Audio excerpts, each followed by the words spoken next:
I get a lot of the same Amazon FBA questions from people who are just getting started to ones who have already started but are feeling kind of stuck. So in this video, I'm answering your biggest Amazon FBA questions. The real ones around getting started, choosing the right products, finding the right model, suppliers, and profitability.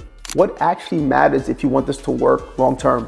I've been selling on Amazon for over 6 years now and has a business that does over $1 million per month with a total of over $40 million in revenue. And instead of guessing and repeating internet advice, I'm gonna show you what's actually working in this business right now. If you've been confused, stuck, or overwhelmed with what actually works in Amazon FBA, this video should clear it right up. Let's get into it. So one of the main questions I always get is, how much money do I actually need to get started on Amazon? And the thing is, it depends on which business model. What we do is something called brand direct. We go directly to brands, we create deals, we work with them to buy their products at a wholesale price and sell it back at a retail price.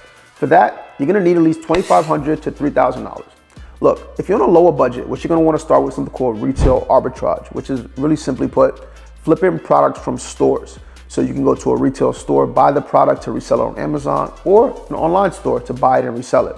Retail arbitrage is a good way if you have a lower budget, but I will say this. Since 2024, Amazon has made it increasingly difficult for arbitrage sellers to make money because they will gate you, they will hard gate you, and they won't allow you to get approved to sell these name brand products. While it still works, I think this business model is on the way out, but if you want to do it just to get your capital up, feel free. But what we do in brand direct wholesale, you're gonna want at least $2,500 to $3,000. 5 to 10K is a lot healthier, but at minimum, $2,500. Can I do Amazon while I have a full-time job? Look, I'll tell you a story. When I started back in 2020, I was working 90 hours per week for the Department of Education. I was busting my butt, right? So I was working all the time. I was coming home, I was still doing my Amazon work, and I would give it like 8 hours per week. And that's generally what I recommend for somebody.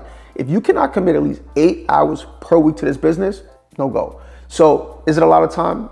Yeah, I mean, it's a fair amount, but I think that at the end of the day, if you want to build a business, you have to give a good amount of time to accelerate the results. 8 hours per week minimum, but if you work a full-time job, you can commit that, you're good to go. Then people ask, what's the difference between wholesale, private label, arbitrage? Simple, right? In terms of arbitrage, literally all you're doing is buying something from a retail location, a website, a store, and you're selling it back on Amazon for more money. Like, let's say you go to Dollar Tree and you buy something at literally $1 and it sells for Amazon for $10.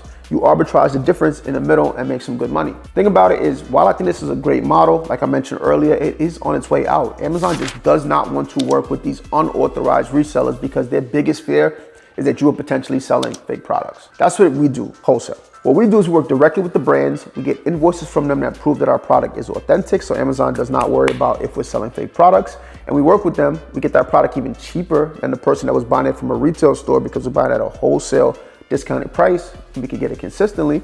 We partner with them, we sell their products on Amazon, we increase their revenue by driving up their actual sales by bettering their listings, their photos, descriptions, all of that good stuff, and this is how we make money. And then the other model is private label, which is launching your own brand. That is literally you saying that, hey, I'm going to create my own water bottle or my own shampoo or my own hair care, whatever it may be.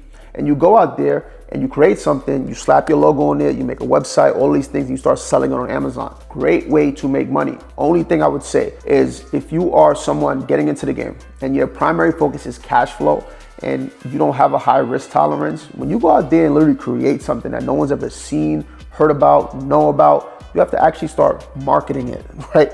So when you create your own product, you gotta have a budget for actually marketing. You're gonna have to run advertisements on Amazon or off Amazon to actually bring in eyeballs for people to buy your brand. And for a lot of people, that is risky. I would say, look, I'm a little biased, of course, but I like reselling because at the end of the day, I know there is proven demand for that product when I start selling it. I'm not guessing. A lot of people ask me why I focus on wholesale instead of private label. And it's really easy, right? We've done private label, we have some private label brands, but wholesale for me has always been a level of security. I always think back to a gentleman called Sam Walton from Walmart. He became the wealthiest man on this entire planet by reselling products. When we go to Walmart, we're not generally buying a product that Walmart created. We're buying something that someone else marketed, created. All he was doing was putting it on his shelf. That's what we look to replicate on Amazon. We know that this machine is bringing in damn near $2 billion a day, right? The traffic is already there. So if we just give the consumer what they want, we can sit here and make some good money. I always look at it from a risk perspective. I want to guarantee or pretty guaranteed cash flow without taking more risk.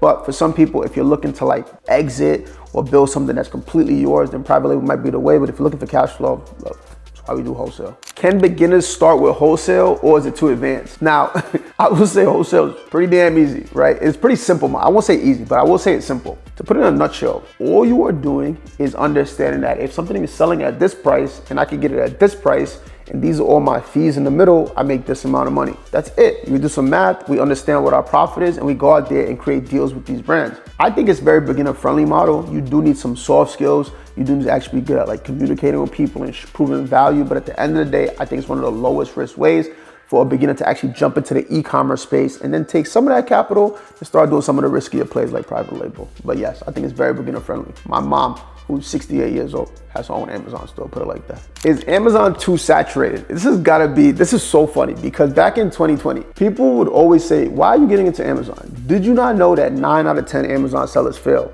And I was like, that's a lot. But at the end of the day, it's like, what do you expect? If anyone could go and open an Amazon store, like literally type it in, I'm an Amazon seller, right? No degree, no certification, nothing, no 4 years of school, nothing. We all become Amazon sellers. Do you think that most people will succeed in a business like that? No, of course not. But here's the thing about it. The people at the top 10% are making exponentially more money because what? The marketplace is growing. Amazon is growing on average by 11% each and every year, right? So what happens to your income if you're in a marketplace that's growing? You gain more money. Do I think it's saturated? I think at the end of the day, you just have to be more skilled to actually succeed. It's like any business. When you first get in, people are doing random stuff, so it's really easy to make money. The more sophisticated it gets, the better you need to be. I don't think it's a point of saturation. What I consider to be saturation is when the demand is going down and the supply is going up. The demand is going up in this. More people are buying online. So all we need to do is find out the skill set to how to actually ride that wave up. Do I need to undercut sellers to make sales? This is a rookie mistake. This is what so many new sellers do. And it always happens during Q4, the fourth quarter of the year, where people just want to rush and start selling stuff on Amazon. It's crazy. They'll go in and start dropping the price, and literally rushing to the bottom. Here's the crazy part, right? Amazon's a very fair marketplace. There's something called a buy box, where if you look on your Amazon store on your phone, you'll see when you click on a listing, you'll see add to cart and buy now. That's the buy box. That buy box is where most people shop. They hit add to cart or buy now, they purchase the product, see you later, it's gonna get there to me in 1 to 2 days, right? In that buy box is a seller. There's one seller in that buy box when you hit that. But guess what? On that listing, there are multiple sellers. So what happens is that thing called a buy box, it rotates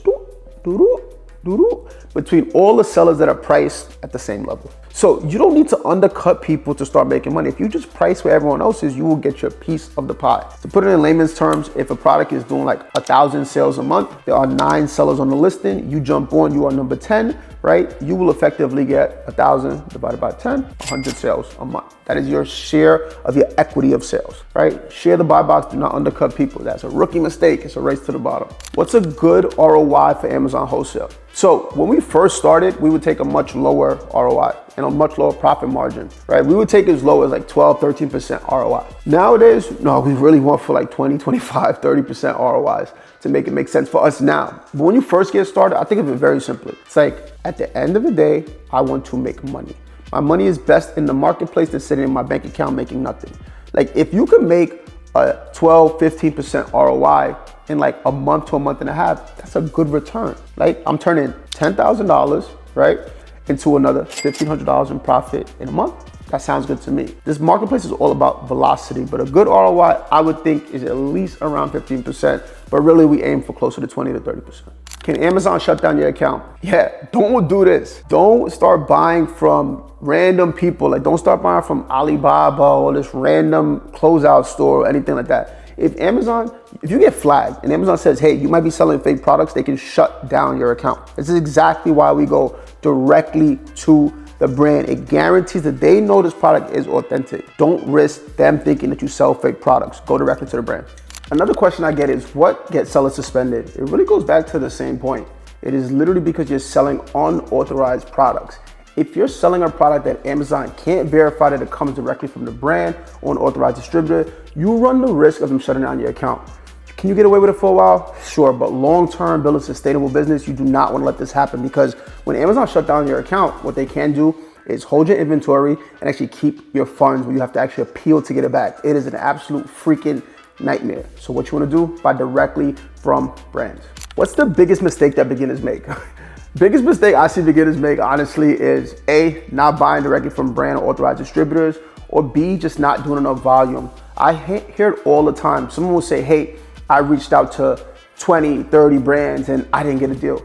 Dude, this is all mathematical. You're doing cold outreach. You have to do a large volume to get a small result. It just is what it is. But you wanna be efficient with this. I'll tell you right now, as our business, what we do is we send out 400 emails per week, 400 new contacts, and we close 5 profitable brand direct accounts. And you might say 400 emails. Dude, it's like an hour worth of work. 5 profitable deals that averages us 15 to 25K in positive new spend into the business every week. It's just math. If we can just produce it every week, we've been doing it for the past 6 months, 5 new deals a week, we're doing pretty good.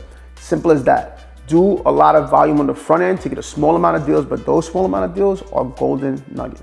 When should you reinvest versus pay yourself? So back in 2020, I was making the grave mistake of taking all of my profit and reinvesting back into the business. It was so dumb because what was happening was I would have all these products that I can buy, but I was limited by the amount of capital I have. Now what we do is leverage debt, we leverage credit, right? This is something that is so powerful because what's gonna happen is you're gonna have all these products that you source from these brands and all you need is capital to get injected into them. So getting something like a zero interest business credit card from American Express or Chase allows you to fund the growth of the business, making this game a lot easier because of the cash velocity, right? If I put, let's say, a product that I'm spending $100,000 on, I'm getting a 20% profit margin. So, 20% ROI. I spend 100K, I get back 20K in profit. That covers up, even if I have interest on it, that is covered. Plus I have all that profit without any money coming out of my account. If it's a zero interest business credit card, well, it's all profit to me, right? So you don't want to get into the habit of reinvesting your profit into the business. It will slow you the hell down. The reason we were able to grow so quick is because we properly leverage debt to grow the business. When should you hire a VA? This is one of the biggest mistakes that people make. They hire too early. Look, until you're making 5, 10, 15, 20K a month, you do not want to hire a virtual assistant because you simply don't know the business. As soon as you understand the business, the next thing is to create leverage by hiring someone to help you. You get a virtual assistant for anywhere from $2 to $5 an hour and they can handle the majority of the business for you. Do you need a prep center? Not necessarily. You can prep your own products, but I do think it's kind of like retarded, to be honest. What you want to do is use prep centers so you create leverage. One of the biggest mistakes that I made is going and get a warehouse. We were prepping our own products, we were getting staff, bubble wrap, label printers, pallet jacks, and what it was doing is slowing us down. If you hyper-focus on the aspect of finding new profitable products, you will make more money. Always think from that perspective. And at the end of the day, if you're getting into this business, you probably want time freedom, so you don't have to run all of that actual staff. So that's why getting a prep center is a lot better than getting your own warehouse. How do you know what to reorder and what to cut? It's really simple. Stay in stock with your most profitable products, cut and replace the losers. This is something we do every single month. Our team pulls a report, we see our most profitable products, we reorder them, keep them in stock, and the ones at the bottom that are making the least amount of money, we cut them and look to replace them with more profitable products. It's an 80-20 rule. 80% of your revenue is gonna come from your top 20% of products. That is hands down, happens to us all the time. Just stay in stock with the winners. We track this data using a software like Seller Legend, or just manually you can pull this data from your Amazon seller account. But it's pretty easy. Stay in stock with the winners, cut and replace the losers. So those are some of the biggest Amazon FBA questions I get asked all the time. Hopefully this cleared up a lot of confusion and made it clear what actually matters the most when you're looking to start and scale an Amazon business. If you want to go deeper and find out the exact system that we used to do over $40 million in sales on Amazon in the past 6 years, click the first link in the description and register for our next completely free live training. We're going to be going in depth. I'm going to be going over everything step by step about how to find the right brands and suppliers to go to and how you can actually build an Amazon business that can scale. I'll see you there.